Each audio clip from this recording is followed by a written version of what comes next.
Zach Rochello's Pop Tart. The very same day I reviewed Legendary Foods' tasty pastry, TikTok tagged me in this recipe and then looked at me with their best DJ Khaled impersonation saying, "Another one.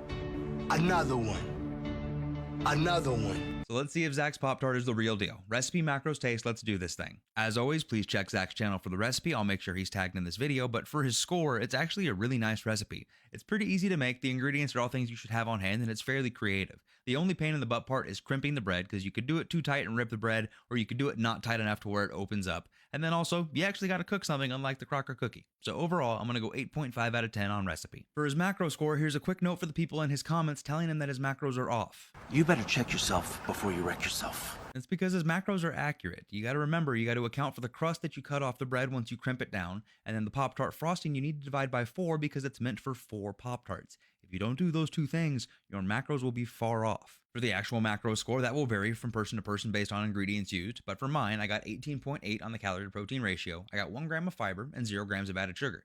Once again, as always, I could have used a different yogurt or a different bread and gotten the calorie to protein ratio up to a 10, so keeping all that in mind, I'm going to go ahead and give him a 7.5 out of 10 on macros. They say you eat with your eyes first, and I know this is just white bread with egg whites that's been air fried, but it actually looks really good. Nice crispy edges. It actually looks like a pastry, even though I know it's not a pastry. Give this thing a go.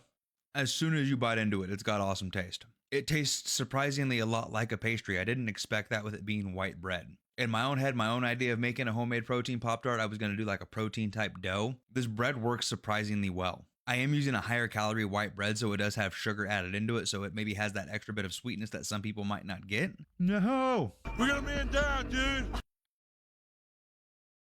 What?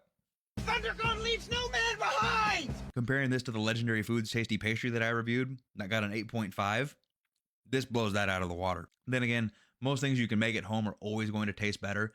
And since I'm used to artificial sweeteners, to me, it's better than a Pop-Tart. Mainly because I don't eat Pop-Tarts nowadays. I'm just sad it's almost gone.